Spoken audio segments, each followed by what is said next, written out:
Do you solemnly swear the testimony you're about to give in the matter before the court to be the truth, the whole truth, and nothing but the truth, subject to the pains and penalties of perjury? Thank you. Please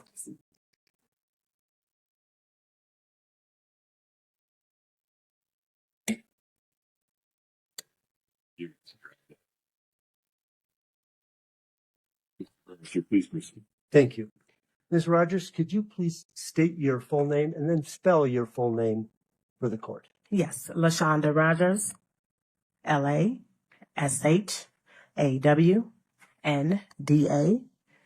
and Rodgers is Rodgers.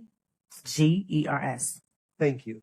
Ma'am, are you employed? Yes, How are you employed? for New York Life Insurance Company. And what do you do for New York Life Insurance Company? I'm a senior representative in a call center. Can you briefly explain to the jury what you do as a Platinum Senior Advisor? Yes, I take inbound phone calls from Platinum agents that service clients all over the United States. I answer questions in regards to beneficiary changes, ownership changes, make payments on policies, and just discuss anything overall insurance related that they have questions on. Do you know or know of an agent from Utah named Brian Freckleton? Yes, I do. And did you receive a call from him, an inquiry, on June 2nd of 2022? Yes, I did. So on that day, did he explain to you a problem that he had observed and that he wanted some reconciliation or information? Yes, he did. Briefly, just tell us what the conversation was about, not for the purpose of proving any truth, just so we know what you were doing afterwards. So briefly explain.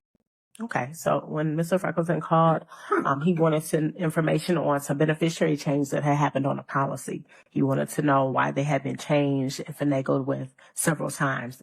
So I explained to him through research what happened. Okay. And so were you able to get that information on that day of the phone call, June 2nd? Not all of it. I had to reach out to another department to get additional information, and then I followed up with him a few days later. I see. By email? Correct. Okay. Can we take a look at, first of all, let's take a brief look at States Exhibit 7-20, please. Okay. If you can't see it, they can see it. My view is kind of fuzzy. Yes, mine is as well. Is there a reason it would be out of focus? It's never been out of focus before. That tablet's a little bit out of focus. Is it? Yeah. Okay. Do you have trouble seeing Mind it? if I lean over and just No, make sure you're seeing Your it? Honor, please. She has as clear a view as I do. Scott, I think it'd be helpful for the witness if you could zoom in. The type is pretty small. Thank you, Your Honor. I appreciate it. There we go. Thank you so much. Okay, so does this look familiar to you? Yes. Okay, can you explain to the jury what this is, or for the court, I guess? Well, this page is what the agent had sent to the client. That's not something that I sent. Okay, so let's scroll to the very beginning, or that would be the end of the document. Okay, so does that look familiar to you? Yes. Okay. Is this the email exchange that you had with Mr. Freckleton? That is correct. Okay. So let's go. We can set that aside for now. Let's take a look at States Exhibit 7-19, please. This is a multi-page document, actually 23 pages. As he's scrolling through that, does it look familiar to you? Yes, it does. Okay. I'd like to have you take a look at page 13 of this document. Perhaps we could focus in. There you go. Thank you. Does that look familiar? Yes, it does. Okay. What is this information depicting? This information is providing the client's policy number, who the insured is, the address, the date of birth. It's showing Beneficiary changes, address change, beneficiary change, beneficiary change. And it has the policy number, has the insured name there as well. Okay. Is this a true and accurate copy of the policies, buy-sell policies that you recall seeing? Yes. The state would offer States Exhibit 719. Okay. All right. States 7-19 is admitted. Do you want me to publish to the jury? Please, Your Honor. Okay. Could we scroll down just one more little block, I think? Okay.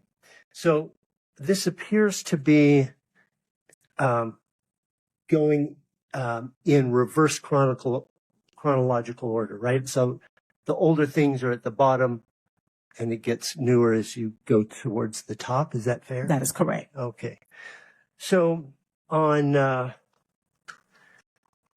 January 1st, at the very bottom of this document, is there a change from one to another on that date with one policy? There is, it's not showing on this specific page, but yes, there is. It's not showing specifically like Okay. on this page. So, do you see the highlighted portion where it says one, Yes. two? So, what is the policy number here? 167-35141. Okay. And in this particular case, who is the owner of that policy? Do you know? Does it show here? It does not. Okay. Does it show who the insured is and who, in other words, the person whose life is being insured? Yes, it does. And who is that? Cody M. Wright. Okay. Then does it show who the beneficiary is in this little block here? It does not. No, I'm sorry. Excuse me. Yes, it does. Eric Richins, partner 100%. I apologize. Okay. Then in the next block, up from that, is that the same policy? Yes, it is. Okay, the 141. Yes. Okay, and effective date of this entry is January 1st? January 2nd. I'm These- sorry, effective date. Excuse me. Yes, January 1st. Yes. Okay. And again, this is the policy on the life of Cody, right? Yes. Okay. And has the beneficiary changed? Yes. Okay. Who is it changed to? Kouri Richins, spouse 100%. Okay. So where before it said partner, Eric Richins, partner 100%, now it says Kouri Richins, spouse 100%. That's correct. Okay. Can we scroll up just a little bit, please, Scott? Okay. We see another beneficiary change here in the center of the of this page. Again, it's entered on January 2nd, but the effective date is January 1st. That is correct. Okay. And again, we're talking about that same policy, 141. Yes. Cody Wright is the life that's being insured, Yes. and beneficiary. Eric Richins, business partner 100%. Okay, so it's changed back. That is correct. Okay. Is this the question that Freckleton was asking you about, this whole issue changing from one to the other? Yes. Okay.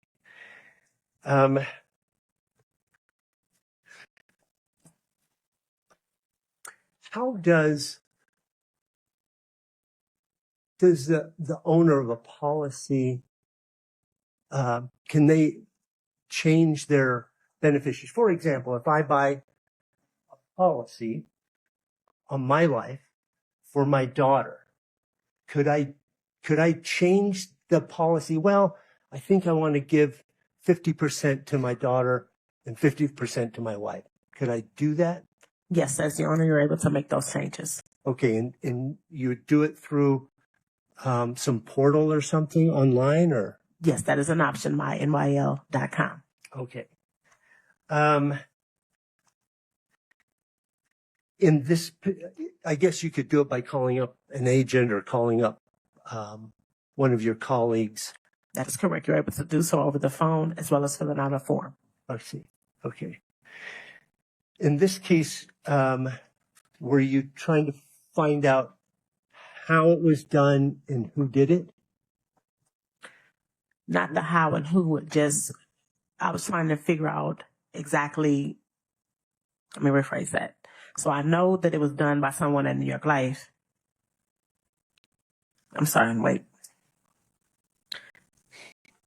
I was trying to explain to the agent where the changes came from. Okay. And you talked to your colleagues? Yes. So I reached out to another department to get more clarification on IP addresses, etc., to confirm who exactly made the changes from the MyNYL portal. Okay. So when you're making these changes through the MyNYL portal, can a beneficiary or someone unrelated to that policy get in there and change the beneficiary, for example? No. Okay. Who can get in there and change if they so desire? The owner and anyone that has the owner's information. Okay. All right. So in other words, if I found the password and the credentials, I could log in, I suppose, and change somebody else's. Yes. So, when you did your research, can we go, first of all, I still need 719. I need to go to page 15, if you could, please. Does this tell you, and I think we need to scroll up just one more so we have the policy ending in 141? Okay. Does this page tell you who the owner is? Yes, it does. Okay. Policy 141 is owned by who? Eric E. Richins. Okay. Now I'm through with this one. Can we go to 720, please? I think we've laid the foundation, so I would offer States Exhibit 20. This is the email chain. No objection. States 7-20 is admitted. We would ask permission to publish. It's up. Okay. Can we go to the very last page of this? So is this your very first email to Brian Freckleton? That is correct. Okay. And in this, you're saying, hey, this is in response to your question last week? Yes. Okay. Then can we scroll down to the next portion? On this, is this the information that you acquired from looking at talking to your colleagues and looking at the rest of the data? That is correct. Okay, so can you explain to the jury what it is that you found out? So I found out that on January 1st, 2022, the beneficiary was changed from Kouri to Eric, back to Kouri, and then to Eric again. Okay. Within a few minutes of each other. Okay. All on that same day. All on that same day. I see. And were you able to, at that moment, provide some of the details of how that transaction occurred? Yes. What was it? So after speaking with the representatives in our IT department, they stated that all were from Eric Richins login and all from the same IP address. Okay. Then, did you continue working on this for a couple more days after this and exchanging emails with Brian Freckleton? I believe this may have been the last one. Let's go to June 9th, please. So it should be near the top. Couple bullets. Okay. This is the email from you Yes, we are going backwards. I'm sorry. Okay. I see. June 9th? Yes, Okay. And you're reviewing further information. A general point, you give a general point about who can log on, just generally speaking. In order to get into somebody's account, you have to have what? their login credentials. Okay. So that means a password, a registered email address. That is correct, and a username. Okay. And in this particular case, it appeared to be coming from whose email address? Kouri Richins. Now, did you also get further information that all interaction was coming from that same email address? That is correct. Okay. That's all I have for this witness.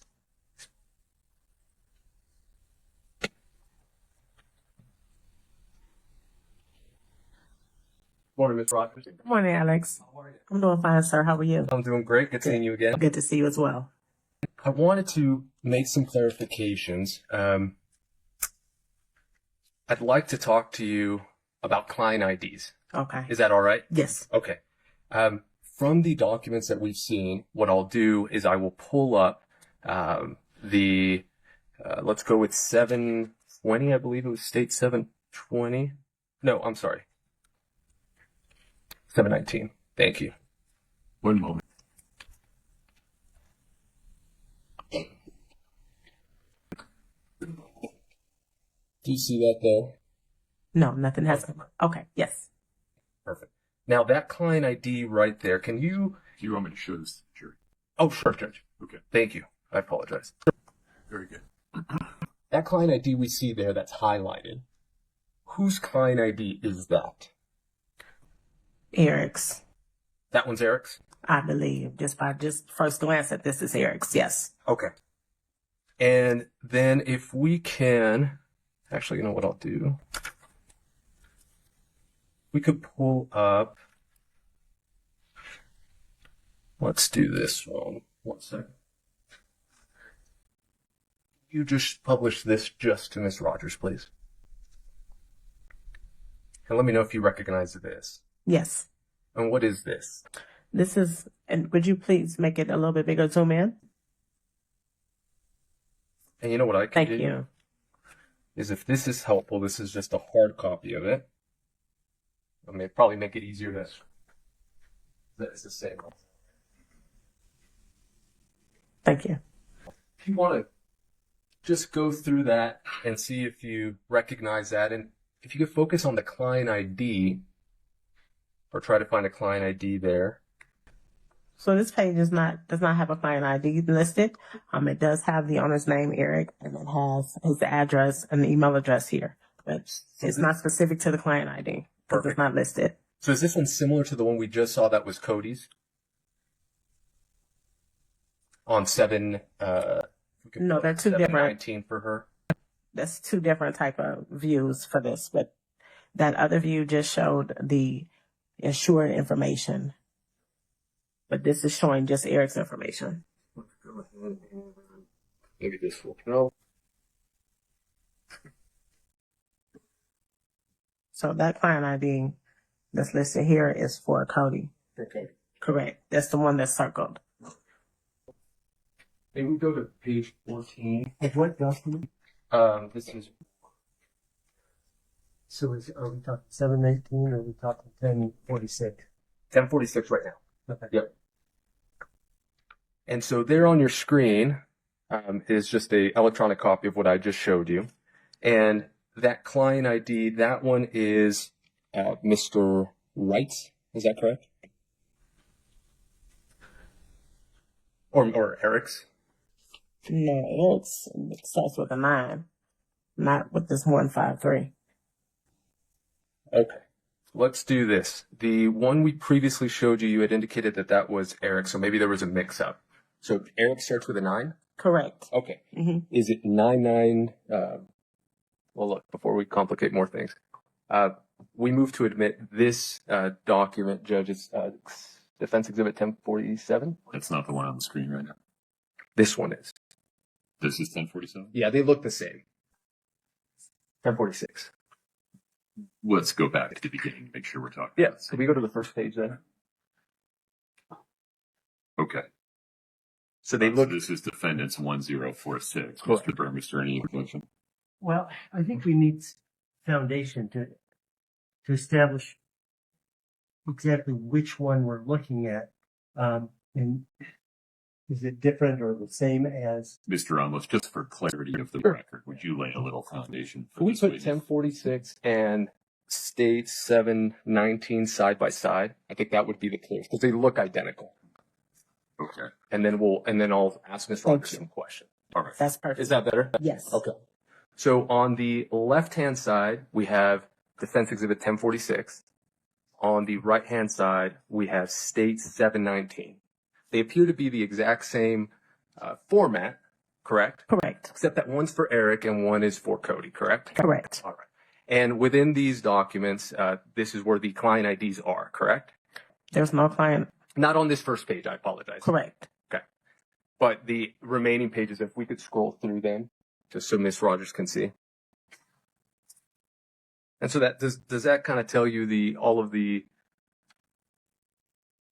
different policies or client IDs related to Mr. Wright as well as Mr. Richins? It does. Okay. At this point, Judge, we would move to admit 1046. I believe that's in a foundation. Mr. Burmester, Yes. defendants 1046 is admitted. Perfect. Okay.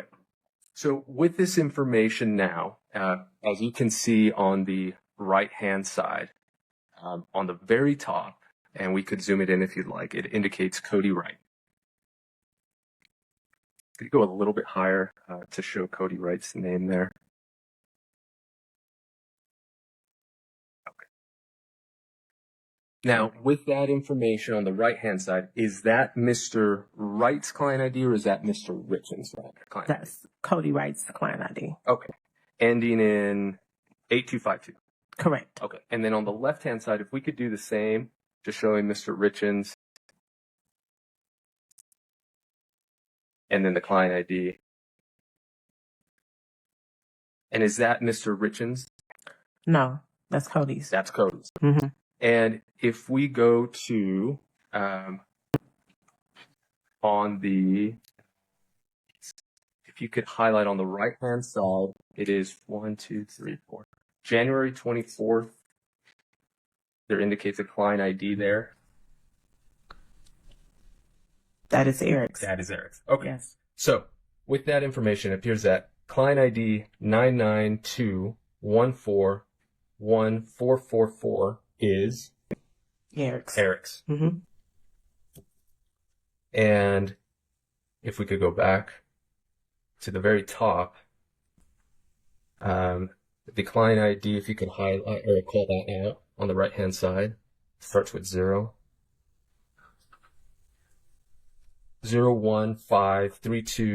015328252. Correct. That is Cody's. Mm-hmm.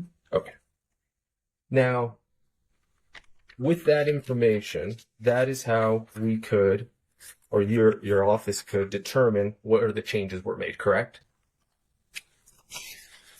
No.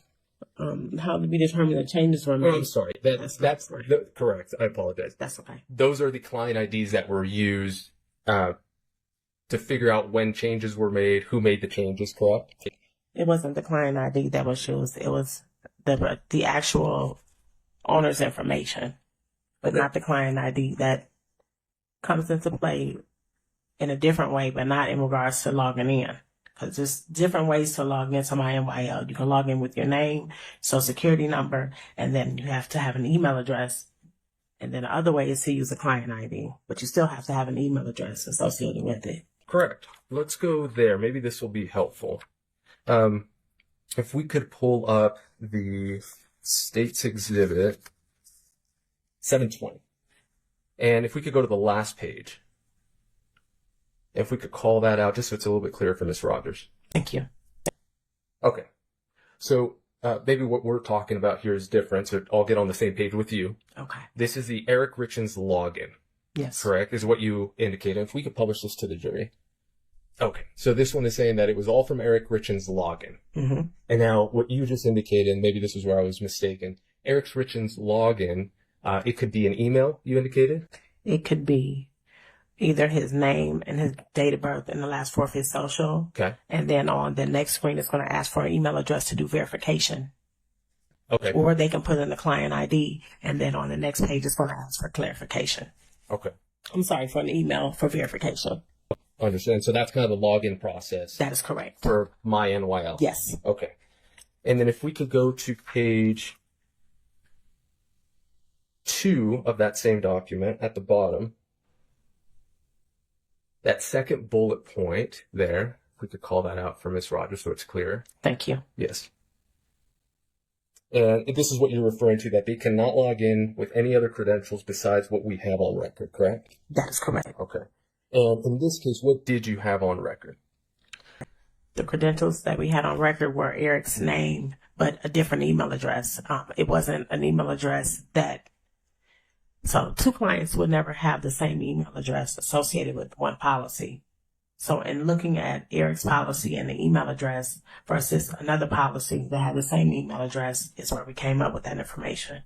So then the login information, or the login email, Mm-hmm. when you're referring here to Kouri, it's Correct. the email that's associated with it. Yes. Okay, and that's where I wanted to get to. So on the second bullet point where it indicates, it does appear that Kouri is the one that has been managing the online activity. It's based on the fact that her email is being used. The email is being used. Correct. Okay, and her email, do you recall what that one was? Kouri Richins, I'm not quite sure what that. It may have been at gmail.com or AOL. I'm not sure. Do you recall that document? Yes, at Hotmail. Yes. Okay. And what does that document show? It says Kouri Garden at hotmail.com for both. And what do you mean for both? For Eric's profile and for Kouri's profile. Okay, and then are they different client IDs? Yes. Okay. Which one's the one on the left, if you could describe whose it is? It's Eric's. And what is his client ID? 153-282-52. 8252. And then Ms. Richins? 989-455-105. Perfect. Map approach. Thank you. Mm-hmm. Okay. Now, you had indicated we could take that now. You had indicated there in that email with Mr. Freckleton that you had to reach back out to I believe your IT people, That is correct. and they produced a document that outlined exactly what had happened, correct? Yes. Okay. If we can, just for Ms. Rodgers, pull up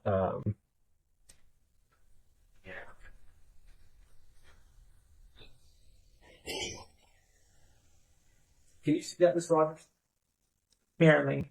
Okay, let's zoom in maybe at the top and just scroll down through her, or for her. Thank you. So let me know if you, as we're scrolling through, if you recognize this. Yes. Okay, and can you explain what it is? This is the IT department, just basically showing who the IP, what happened with 3 changes in the IP addresses. But this came from someone else. Yes, it wasn't from you. That is correct. Correct. You This witness is not part of that email chain. At least that's what she's been shown. That is correct. Yeah, that's correct. Is that an objection or? Well, if we're going to quote from it, yes, it's hearsay. I think he's just asking a question about it. Any other Sure, objection, yeah. Mr. Burmers? No, Okay. you can ask questions about that now. Mr. Ramos, please proceed. In everything that you were doing, Ms. Rodgers, in terms of trying to assist Mr. Freckleton in answering his question, did you happen to either come across this or do you recognize this during that? I've never. And if we could go to page 2 as well. And if we could kind of highlight the left column there. This information, I don't recognize that it came from another department representative, but I did not send this to him directly. No, and I'm not asking that. Just if you had reviewed it during. No. Okay. No. And would this have come, do you know, from the information we were talking about, the IT people? That is correct. Okay. Yes. Perfect. And, well, actually, if we could take that down. Okay. So, Yeah. Can we just identify, just for the record, what that document is? It's 1047, I believe, right? so she doesn't recognize it, that it wasn't sent to her. So I'm not Just for the record, it's okay. I just want to make sure the record is clear that. Oh, yeah. What number was that? 1047. And Ms. Rogers identified that she knows what it is, but it is not something that was sent by her or to her. That's correct. And so we're not going to be asking questions. We can keep moving. Okay. All right. Ms. Rogers, the question I have, that is, now that we have the client IDs all squared away, Okay. and as you indicated that they are tied to email addresses, okay? If we could pull back up States Exhibit 720, please. Second page at the bottom, if we could go back to that. And if we could publish that to the jury. This statement from you, or this email from you to Mr. Freckleton, you indicated that it does appear that Kouri is the one that has been maintaining the online activity. So I'd like to clarify that. The reason you indicated Kouri is only because it's her email that was associated with the client ID, correct? Correct. In your investigation and you in New York Life, there is nothing at all that can tell you that it was actually Miss Richins who was behind the screen when this happened, correct? Well, the IP information will be the only other thing. Correct. So did you do a search for the IP address? No, I did not. Okay, so From another department. right. So you didn't do investigation into the IP address, correct? Correct. Okay. So based on the IP address, which you haven't done anything on, the reason that you indicate in that statement that it was Kouri is because of her email address, correct? Correct. Okay. And as you indicate there, if someone else knows the password, and you indicate her information, and to be clear, the individual or the login information was tied to the client ID, right? When we saw the beneficiary change, or for the policy, I'm sorry. Correct. Okay. If we could go to the last page, please. And these changes all happened within 6-ish minutes? Yes. Okay. And at the end of the day, between 7:21 and 7:27, everything remained or went back to being the same, correct? It did. Okay. No further questions. Thank you, Ms. Rogers. You're welcome. Sorry for all the back and forth on the client ID. That's okay. No All right. Have a good day. You do the same. Thank you, sir. Mr. Burns, I have no further questions. may we release this witness? That would be the state's request, Your Honor, that she be allowed to go because she's got a plane to catch. You are free to go. Okay. You're released from the subpoena. Please Okay. travel safe. Thank you. I appreciate it. Please watch your step. Next, the state will call Brian Franklinton. Okay.